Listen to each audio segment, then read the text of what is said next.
So welcome to the spiritual healing class, and today the subject, that's not just a subject, it's like, wow, psychotherapy, and that was the subject on the website. You could read that. So that's today.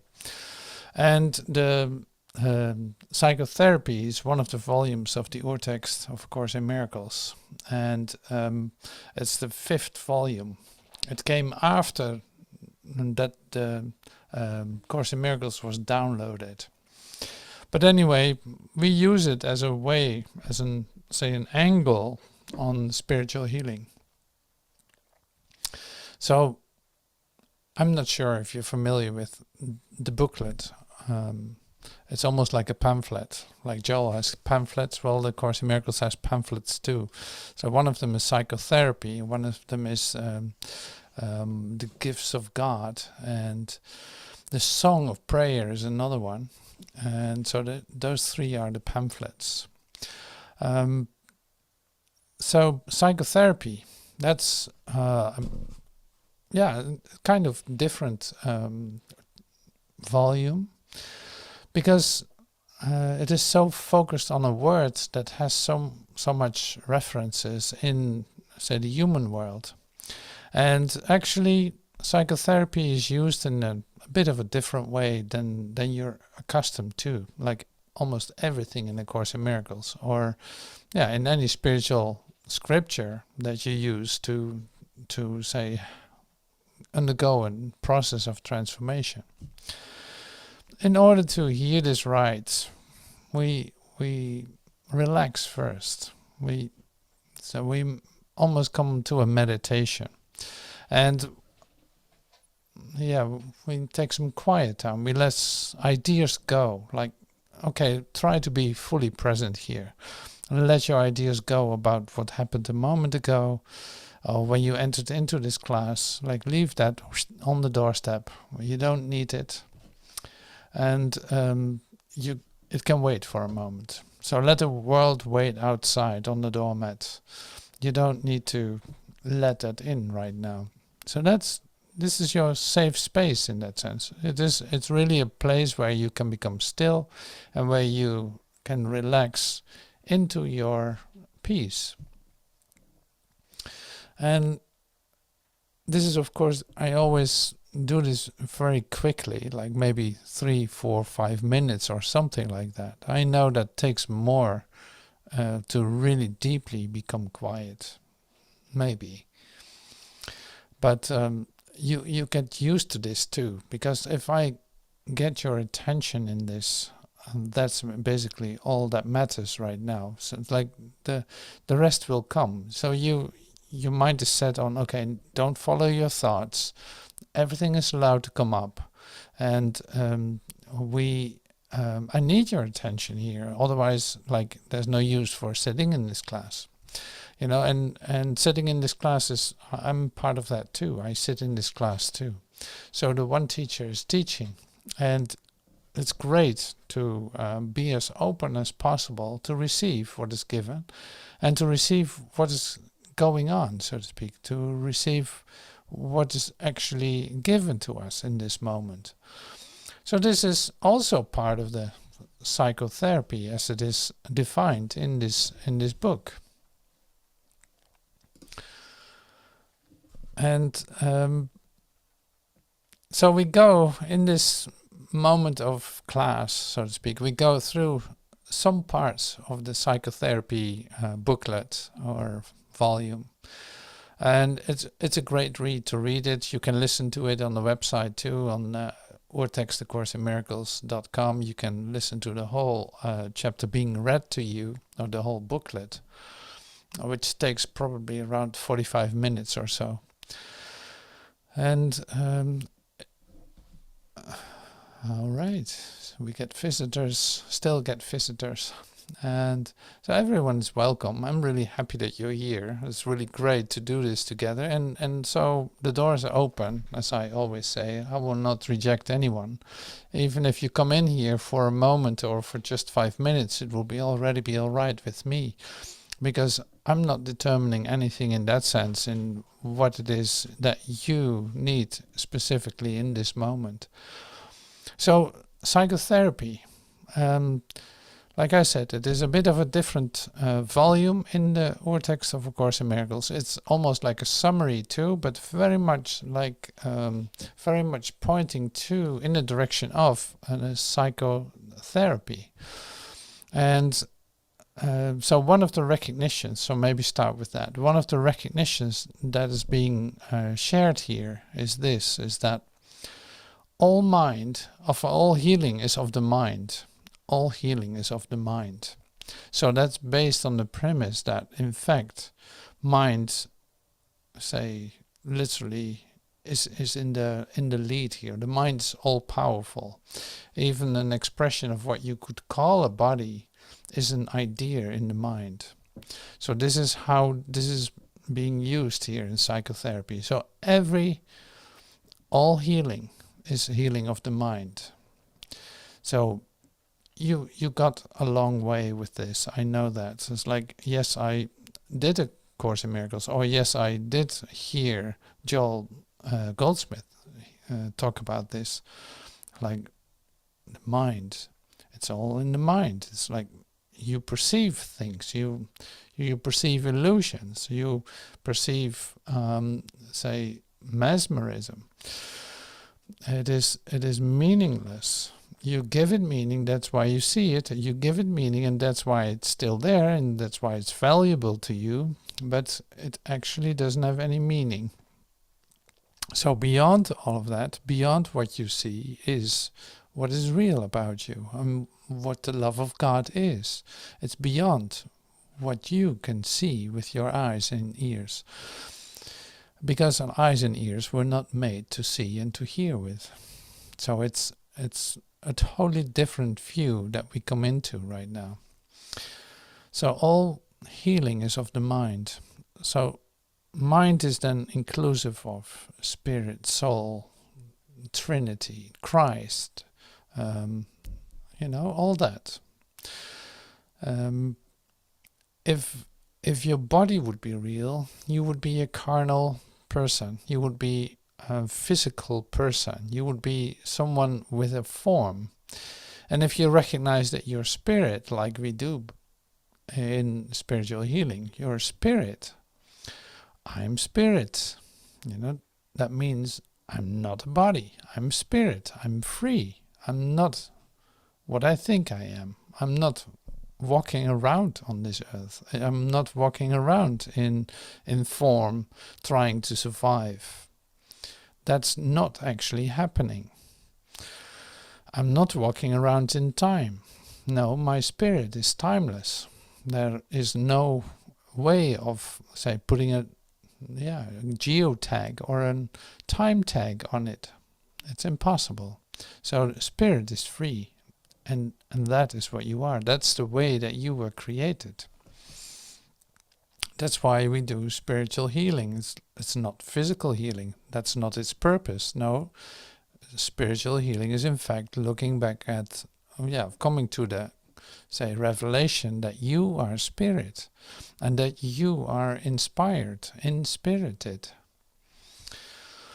So, and that's what Jesus said too, of course. And this is what Jesus is saying. This part of psychotherapy is also coming from Jesus. And so, like I said, the fundamental idea is healing is of the mind. And you see this in the healings of Jesus too. He's always referring to, so what are you doing? What are you thinking? Don't you want to be healed? Or don't you, why don't you pick up your mat and go? Or no, this is not what you think it is. It is different. Something else is going on. So he shakes them out of their concepts, so to speak, and suddenly they're aware, inspired to move, inspired to be healed. So that sounds pretty easy if I say it like this. And the examples of Jesus is of course incredible when you read it. And so now in our class, we want to keep it really simple. Like, how can this be supporting our spiritual healing development or our spiritual healing insight, our spiritual eye? So this is a bit what we look at, where we look at today.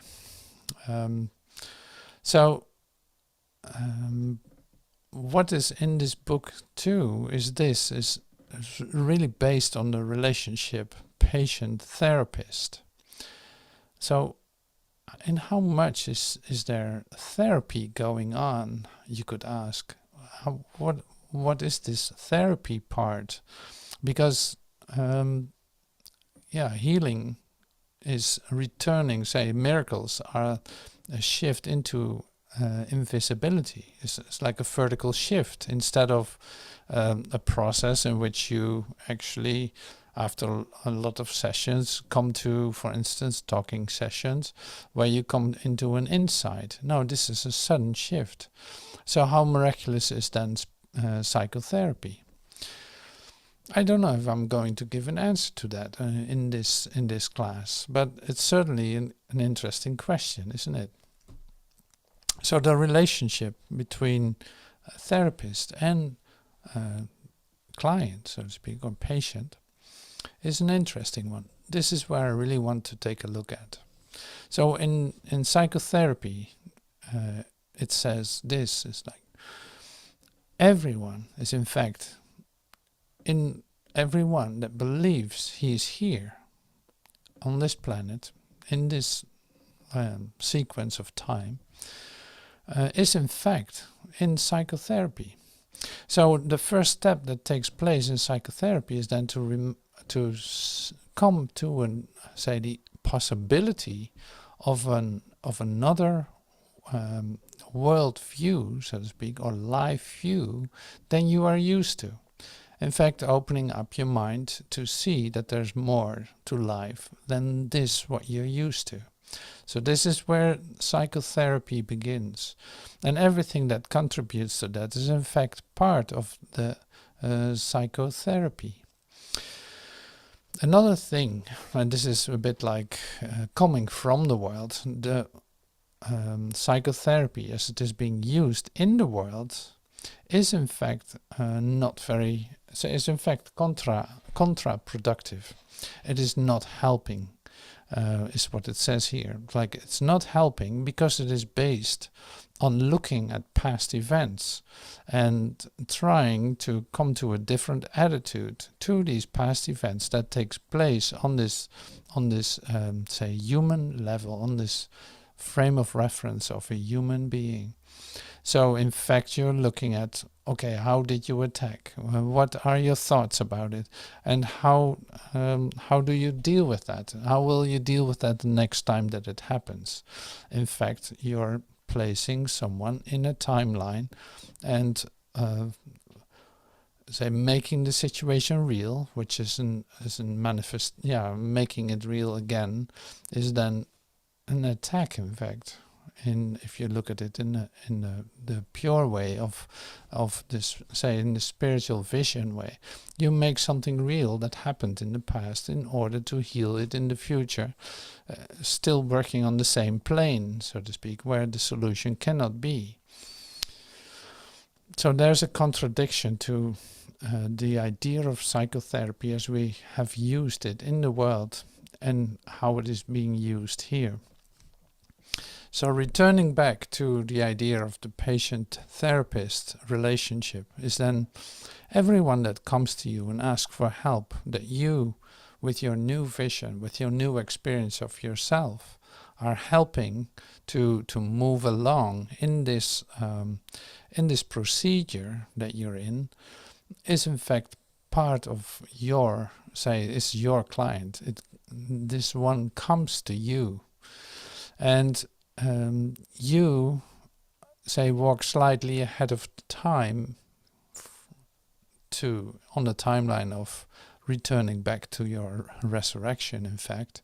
So you are a bit of ahead in time compared to your to your patient, and that's why you can say be of help to him.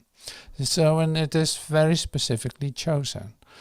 So you can really trust that the one that is coming to you for help, that the one is given to you to receive help from you. And by your presence, by your connectedness, by your, say, joint decision for healing, because that's in fact the most common part of the most common ground in this psychotherapy. You have the same purpose. You have you're in the same story. It is not a therapist that knows everything about your psyche and you patient don't know anything. No, here it is different. You need each other to be able to have a joint purpose of healing. In that, you in fact come to an ideal patient-therapist relationship where both say roles are completely interchangeable, because it's not about that at all. So it is more like the ideal therapist-patient relationship would be you join together, and there's the miracle again. You join together in a series of holy instances in which you say have nothing to lose or nothing to gain, except being completely present in this moment together in a joint purpose. That in itself is what healing is, and that's what really is constructive in that sense. So this is, if you read the chapter, you will not immediately have this overview that I can share with you in this, because I've been with this for some time. I've studied this quite a bit, and because I worked in the psychiatric say part of healthcare for a long time, and this was always in my backpack, you know, in terms of in my awareness, psychotherapy, joint relationship in one purpose. If you can share in a moment a joint purpose of letting ideas go about what you think the world is, allowing a change to occur in the safety of the recognition of your, say, equal relationship with your brother, you see that miracles do happen, and in completely surprising ways. So that's why it is always actually very useful, has been very useful, and still is very useful to me. And that's why I love to bring it into this spiritual healing class, because it is really an aspect that is, gives you an insight of the possibilities and also your function in healing relationships. In the relationships in which you both are aware of your common purpose. So we all have that here in class. Like, we meet each other. We have that purpose. Otherwise we would not come together. So, and that's the same with you if you watch this on YouTube.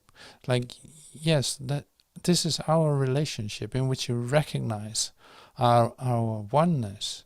That's why you are attracted to watch this or to come to this and allow healing to occur and maybe melt down, or maybe entering into a holy instant with me together. You know, that's, see, this is really the whole offering of what is occurring now. So I will see if I'm going to read some of this too. Some of it is really clear. See, it is really like an application of the workbook lessons that we do in the text that is in the Urtext. So how does this refer to the books and writings of Joel Goldsmith, for instance? He is not talking about psychotherapy, but he definitely is taking a look at what you are thinking And say if you translate it into practitionership, he definitely made so many talks and has books about this and how to deal with your say patient or your client. And so that's why I think it is useful too if your background is the infinite way, because of the practitionership. So in the practitionership, it is too simple to say like, okay, well, we don't use any words and that's it. It's like, no, this is really a development in terms of words can be useful for a moment, because this is the place where we meet each other for just a second, even to open up more to the place where we don't need words.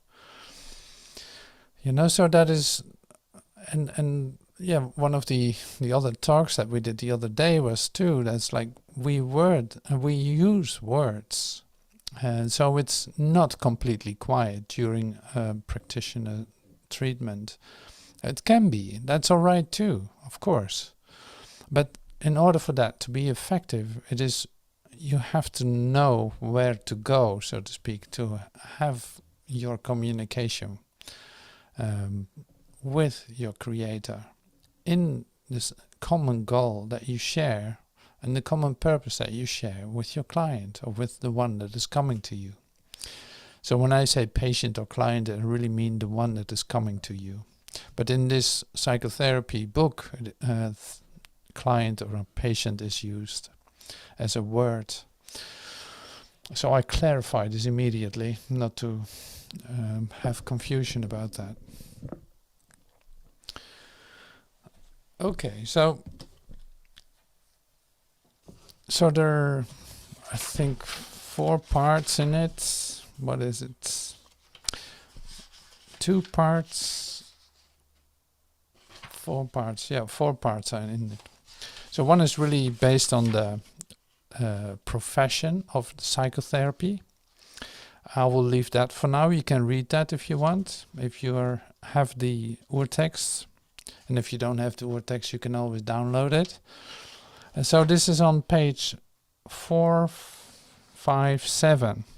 So let's start with the process of psychotherapy. That's on 457. Psychotherapy is a process that changes the view of the self. At best, this new self is a more beneficent self-concept, but psychotherapy can hardly be expected to establish reality. That is not its function. If it can make way for reality, it has achieved its ultimate success. So if it can make way for reality, it has achieved its ultimate success. Its whole function, in the end, is to help the patient deal with the one fundamental error, the belief that anger brings him something he really wants. Wow, that's an interesting statement, right? I'll repeat that again. The belief, that's the fundamental error, the belief that anger brings him something he really wants, and that by justifying attack, he is protecting himself. To whatever extent he comes to realize that this is mistaken, to that extent is he truly saved. Wow. So you didn't expect that. I didn't expect it either, to read that here. Like psychotherapy is a process that changes the view. And then immediately, basically, it goes directly to anger. The belief that anger brings you something. Wow. That's amazing. The belief that anger brings you something that you really want. So, and that attack is justified. So this is the fundamental error that can be undone with the idea of psychotherapy. In the sense, coming to the place where you recognize, oh my God, what was I thinking? See, but that is that's of course just an example that I'm giving. So let's continue. So I go up 2 paragraphs, and that's P2. This is in the second part, P2A4. Psychotherapy then must restore to his awareness the ability to make his own choice. He must become willing to reverse his thinking and to understand that what he thought projected its effects on him were made by his projections on the world. The world he sees does therefore not exist. Until this is at least in part accepted, the patient cannot see himself as really capable of making decisions, and he will fight against his freedom because he thinks that it is slavery. Another interesting expression. So there's a lot in here that's very interesting to take a look at. So this is then, so what we just read was this: restoring the awareness, the ability to make his own choice. But in order to do that, you have to recognize that you projected everything outside yourself. So this I repeated often and very often in classes. It's like, as long as you believe that there's a world out there that is attacking you, you will defend yourself and you attack yourself. And this is like the fundamental trap you're trapping into as a human being, as an awakening spiritual consciousness, so to speak. In your awakening, this happens too. You discover, oh my God, I'm actually defending myself. And so that means that I must value something that I see and that I want to protect. I defend myself. So I will not be able then to experience something else, like to come into my Christ vision or Christ experience of myself. See, then psychotherapy is all, you can say it's like the talks that we have when we look at our process, or the talks that we have in order for us to come to an acceptance, or at least an considering of new ideas, and it's also part of the, say, the workbook lessons that we do, or the books that we read in when you, say, use Joel's book for your awakening.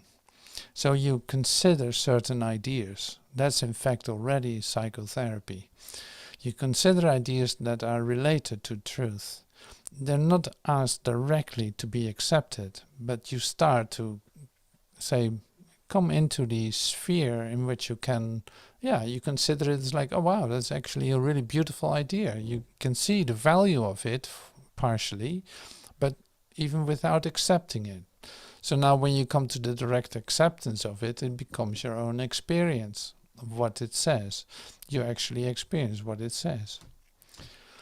So this is not the goal of psychotherapy. It brings you to the place where you start to accept that there's a different way of dealing with all of this.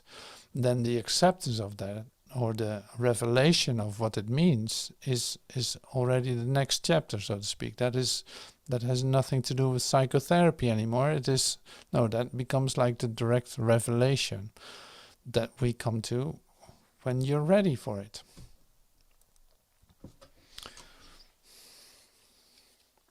So the process of psychotherapy, we read that first. So anger and attack, that was an important part. Then we skip a couple of pages, so we come to 459 in the Urtext Manuscripts. And you see C8, P3C8 on page 459. What must a teacher do to ensure learning? What must a therapist do to bring healing about? Only one thing. The same requirement salvation asks of everyone. So I always underline when I read it. Each one must share one goal with someone else, and in so doing lose all sense of separate interest. So you join with your brother in the one goal that you want to achieve. And in doing so, lose all sense of separate interests. Now you keep this one, like I want to wake up out of this nightmare of my own making. I want to wake up. You join me in that. Then we have one goal. So what must the teacher do to ensure learning? At least that you have one goal. If you come here for a different goal than this, then we have a conflict. So that will be expressed one day. Sooner or later it will be clear that you didn't find what you were looking for. Each one must share one goal with someone else, and in doing so lose all sense of separate interests. Only by doing this is it possible to transcend the narrow boundaries the ego would impose upon the self. Only by doing this can teacher and pupil, therapist and patient, you and I, accept atonement and learn to give it as it was received. So this is an essential part, it's like only by doing this, only by having one purpose together, you can cross the bridge, so to speak. And see, if you're not aware of the one goal that you share with one another, like I said, the conflict is like right there. You're going to experience a conflict in yourself with, you become demotivated, you do this or you do that. You lose your interest in the communion that you had. So to have a clear purpose is really essential. So this is also when somebody comes to you, you can be very clear in why you come together and with what goal you come together. And you can see, if you look back at situations that you were in, that if that wasn't clear, suddenly there's a deviation. Suddenly there's somebody leaving. It's not working out. No, it's not that. Suddenly you don't meet anymore or something like that. I had this many times. I'm very much aware of it. Communion is impossible alone. This is really great too. So this is good to remember. Communion is impossible alone. Here, watch this. No one who stands apart can receive Christ's vision. So that's good to know too. Communion is impossible alone. No one who stands apart can receive Christ's vision. It is held out to him, but he cannot hold out his hand to receive it. Let him be still and recognize his brother's need is his own. And let him then meet his brother's need as his and see that they are met as one, for such they are. So that's an incredible part of it too. It's like, oh yes, that's essential. I have to, and you know this too. So it's relating to, say, practicality of the day, or the moments that we come together, the moments that you meet with someone in the one purpose. This becomes very obvious, because in the common goal and in the meeting of each other's needs, in the sense of recognizing the pain in your brother, for instance, and not seeing that separate from yourself, then you say something is happening in that moment, because you have you're in the same vulnerability zone, so to speak. I don't think I can explain it in any other way. So you're both vulnerable. You know where you're dealing with. You're familiar with the situation. You are, recognizing that in yourself too. So in fact, you ask for healing together. In that, as an example, you ask for healing together. You want that to happen. You're in the middle of it. You want that to happen.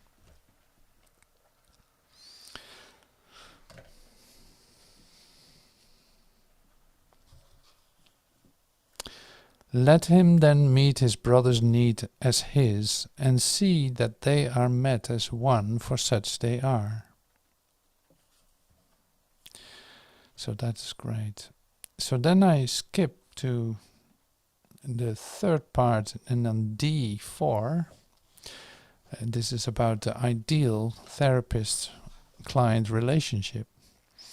The ideal therapist is one with Christ. But healing is a process, not a fact. The therapist cannot progress without the patient, and the patient cannot be ready to receive the Christ, or he could not be sick. In a sense, the egoless psychotherapist is an abstraction that stands at the end of the process of healing, too advanced to believe in sickness and too near to God to keep his feet on earth. Now he can help through those in need of help, for thus he carries out the plan established for salvation.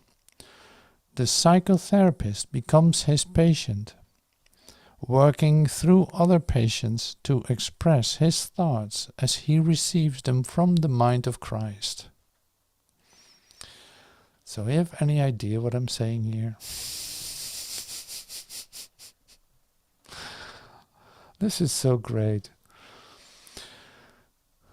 The egoless psychotherapist is an abstraction that stands at the end of the process of healing, too advanced to believe in sickness and too near to God to help to keep his feet on earth, on the ground, on earth. Now he can help through those in need of help, for thus he carries out the plan established for salvation. The psychotherapist becomes his patient, working through other patients to express his thoughts as he receives them from the mind of Christ. Isn't that lovely? So this is about the ideal therapist. So it's like he doesn't even need to use words because he is in alignment. It's like he is in his Christ awareness. And the therapist himself becomes his client. Isn't that interesting? It's like the therapist itself becomes the client. Yeah, that's interesting. So you can imagine this. So wherever you find yourself in this, it's like receiving psychotherapy or coming closer to a direct experience of, of your Christ mind.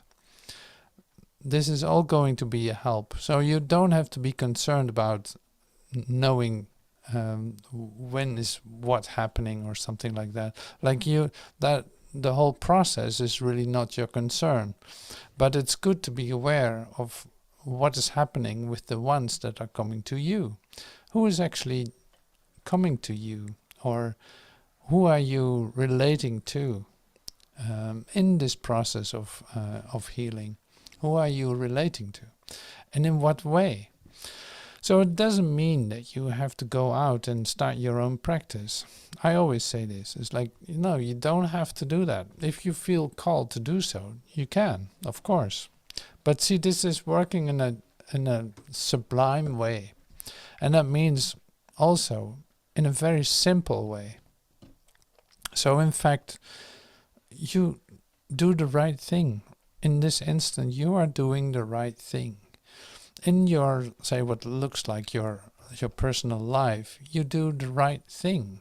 You're exactly in the right place where you should be. Otherwise it would be different. But what are you doing in the place that you are? So you're undergoing your process. And that looks exactly the way it looks right now for you. Like the setup for that is so perfect that in fact you can recognize yourself as the patient sometimes and as the therapist sometimes. So sometimes you really need to ask for help, and other times you really can give it. Can be that safe space or the certainty that you really are. Or that you can really express through your experiences. So that's really interesting. But then coming to, say, the fulfillment of the process, so to speak, in the direct experience of your Christ mind, you see that all things fall into a different place altogether. And there's, you are being guided, you are being like, the ones that are coming to you are extending, are like literally needing this. How do I express this? Like, if I compare it to my teacher, for instance, it was like you had to be with him, and I had to be with him for in whatever way. I could call him, I could write to him, I could watch him, I could speak with him, I could, say, physically be in a session with him, or however that was. Like that was exactly the way that was being translated for me, in this form that came to me in that sense. And so if your teacher then, or your therapist, or your practitioner passes on, and you seem to be in a different, say, part of your process, how does that work then? So here, in fact, in the ideal therapist, it says like, well, you become a helper. It's like still there in awareness, still completely present, helping in a totally different way, but still available for the direct, say, Christ expression. In fact, for supporting you. So that is the beauty of seeing all these, say, examples, in fact, of healing relationships, of healing therapist-patient relationships, or teacher-pupil relationship. You see, like, there's no end to that. It's like you certainly receive the help that you need in the form that you can use it in that moment. And by you sharing your one goal with your teacher, therapist, patient, pupil, whatever, when you share in that one purpose, one goal, you can be sure that all the help is there and is being expressed in exactly the right way. So that's really beautiful. Whether that is directly, directly face to face, or whether that is from out of time, literally being guided or helped, you could say, by angels or by teachers, say ascended masters, or however you want to call that. But the help is in fact the same. It really does not matter. So that's another step. So, and that has to do then with your acceptance for, it's like, where do you find yourself in your awareness? How far along the way are you? Are you able to receive that from out of time directly to you? Or do you need to have a face-to-face interaction? That really changes. It really changes quickly too in your transformational process. When I look at it myself, it's like, it's unbelievable. Yeah. So that changes. And okay, are you still watching a video every day, or are you still reading the books of this teacher, or are you doing this or that? It's like, well, no, that changed completely. No, I completely trust the process that's going on in this transformational process that I'm undergoing. So, see, that's so individual, and I love to see the expressions of it in the ones that I meet, and finding the place where they actually are receiving it, and together with me in a joint purpose.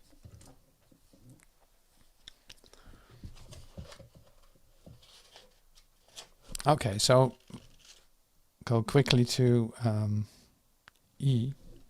How are we doing on time? Okay, see, I really have to hurry up. I don't have to hurry up. The process of illness, that's E. It's on page 459.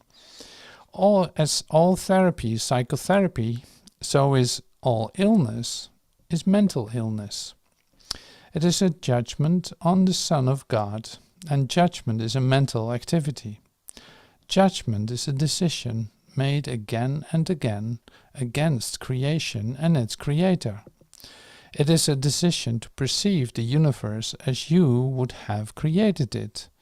It is a decision that truth can lie and must be lies. Okay, it is the decision that truth can lie and must be lies. What then can illness be except an expression of sorrow and of guilt? And who would weep but for his innocence? So that's an incredible statement. I could spend an hour on that. So all therapy is psychotherapy because you recognize the illness is a mental illness. It's actually the idea that you think that something can happen to you as you think that you're a body and you're not a body. So that's already a misidentification. So we quickly go through that right now. So then judgment is a mental activity. It is a judgment on the Son of God, thinking that you're something else than your Christ mind. That's, of course, insanity. So we're familiar with that term, right? So the idea of mental illness comes a little bit closer then. That's insane. And really interesting, if we go a little bit further into this, it's really interesting to take a look at this too, because it is like, that can mean that the psychiatrist is just as insane as the patient, and that they actually meet in a certain place where they play their roles, but actually it's not very helpful what is occurring because of the misidentification. That's why it's being said, like in the beginning of the chapter of this pamphlet, it's like the way that psychotherapy is used in the world at this time still is not very constructive, because it is based on a misidentification from the therapist and the patient.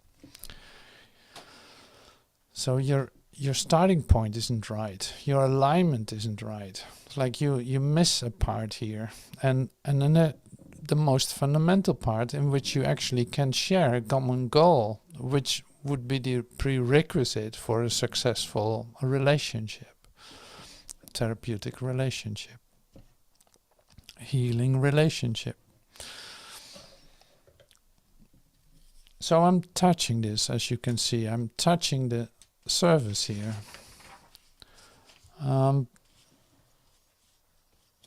So one more thing and then I'll stop. So this is on page 461. It's the definition of healing. So I'm reading the first paragraph. There are many more. The process of psychotherapy then can be defined simply as forgiveness, for no healing can be anything else. The unforgiving are sick, believing they are unforgiven.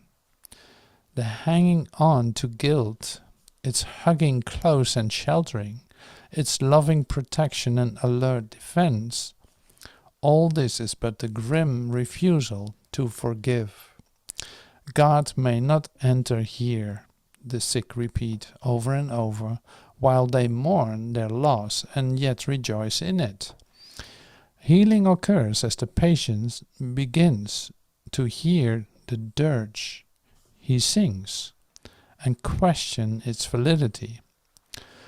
Until he hears it, he cannot understand that it is he who sings it to himself. To hear it is the first step in recovery.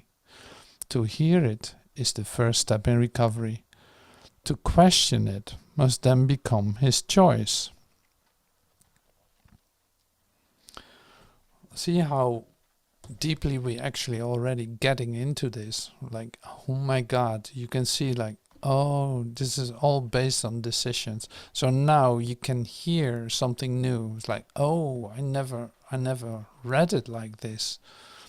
I never read illness like this. So now the next thing is then to question the reality of what you thought reality was, what you thought, how real you thought that illness could be. So one thing is hearing it, the other one is then questioning it, what you believe, and then a new idea can be accepted, which can lead to a new experience for you. So this is more or less like in bird's eye view, the process of healing. Very helpful, in fact, but you have to go and study this a little bit.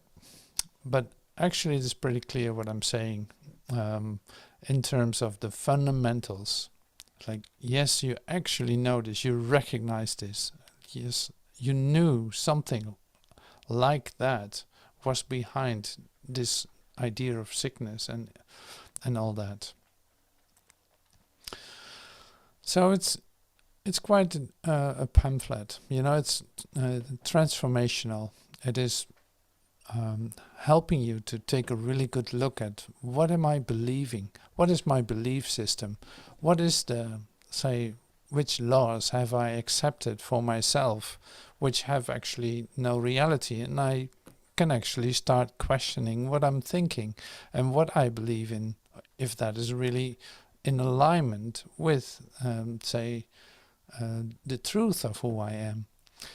So, and then questioning it was the first step. Then considering and letting go of letting your mind be changed is another step. Then letting that occur is another step. And coming into the revelation of the new reality for you is then the fulfillment of it. It's the fulfillment. And in the meantime, you already underwent healing. But the revelation, and you could really say like the revelation then is the direct experience of you as Christ, without any doubt, without any hesitancy.